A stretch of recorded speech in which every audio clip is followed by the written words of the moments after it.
goal that I'm trying to achieve in our traditional arts programming is to provide as much access to arts and music education within our county as possible. You know, we don't have any art or music teachers in the local public schools, and that's a great starting place. That Heinemann Settlement School, a very real place, a very real need that Heinemann Settlement can come in and provide a real important fill a big void in our school district. And beyond that, you know, I want to share. You know, the kind of work that we do is important because it connects young people to this place in this region and helps them find value in what it means to be an Appalachian, what it means to be an Eastern Kentuckian, helps them connect to the music and the arts of their heritage. One thing I'm real proud of is the fact that we've been able to establish a regular monthly square dance here at the settlement. We started over a year ago, and we've had a dance every month, the last Thursday of every month. And I think it's real nice to have that regular, every month gathering for music and dancing. And you know, the folks that have been coming, a lot of kids from Pick and Bow come, a lot of folks that are musicians, just, you know, porch musicians come and they sit in on the dance band. And so it's a real nice picture of what the work that we do is for, you know. The work that we do is music for the sake of community. Music is just happens to be there, you know. People get together to hang out and socialize and fellowship with their friends and neighbors, and music is just part of that, and I love that, seeing that at the square dances.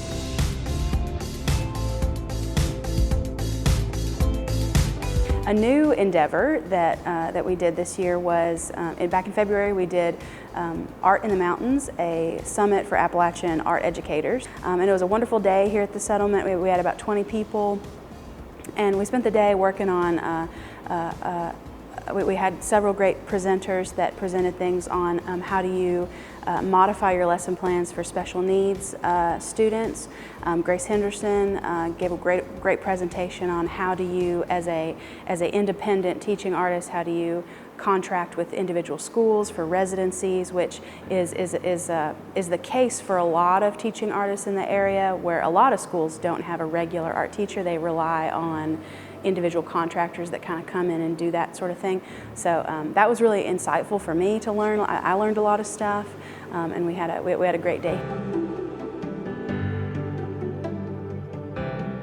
One bright spot in the traditional arts program that I think has been our biggest success in the past 6 months has been our Pick and Bow program.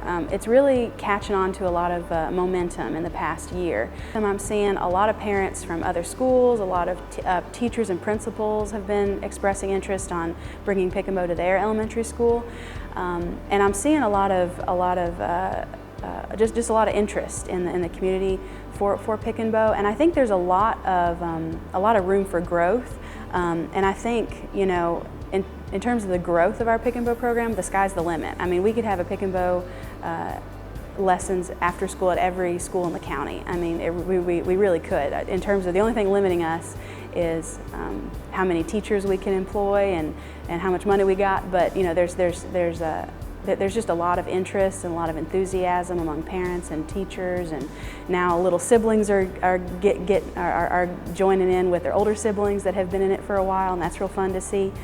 So I'm excited to see how Pick and Bow is growing and how much it can grow.